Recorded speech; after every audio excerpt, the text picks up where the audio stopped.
మనము పాపంలో బ్రతికేటప్పుడు, మనం లోకానుసారంగా బ్రతికేటప్పుడు ఎవ్వరు మనల్ని ఏమనకపోతుండే, అందరూ మనల్ని ఎంకరేజ్ చేసుకుంటూ వెళ్ళిపోయినారు. ఎప్పుడు మనం పాపమైన లోకంలో బ్రతికేటప్పుడు.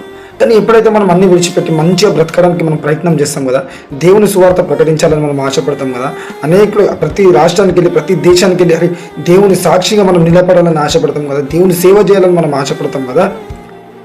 మన పరిచర్యను అడ్డుకోవడానికి ఎవరో బయటికి రారండి.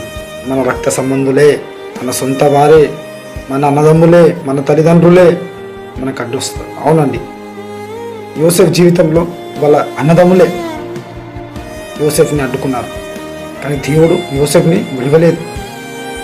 దావీదుని యుద్ధానికి వెళ్ళేటప్పుడు ఎవరో కాదు, అందరు నమ్మిరు, కానీ వాళ్ళ అన్నదమ్ములే నువ్వు యుద్ధం చేయడానికి వచ్చినావా, నీ వల్ల అవుతుందా అని చెప్పేసి దావీదుని వాళ్ళ సొంత అన్నలే అన్నారు.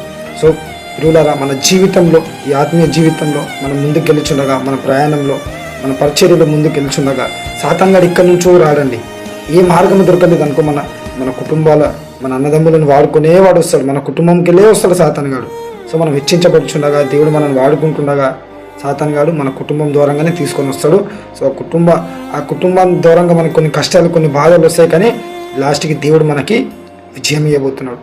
యోసేఫ్ని తృణీకరించిన అన్నలు యోసేఫ్ దగ్గరికి వచ్చిన ఆహారం కోసం. ఈరోజు మనల్ని తృణీకరించిన, మన పరిచర్యకి ఎవరైతే వ్యతిరేకంగా ఉన్నా వాళ్ళు ఒక్కరోజు మన దగ్గరికి రాబోతుంది. కానీ మనం అప్పుడు శత్రుతనం పెట్టుకోవద్దు, వాళ్ళని క్షమించేసేయాలి.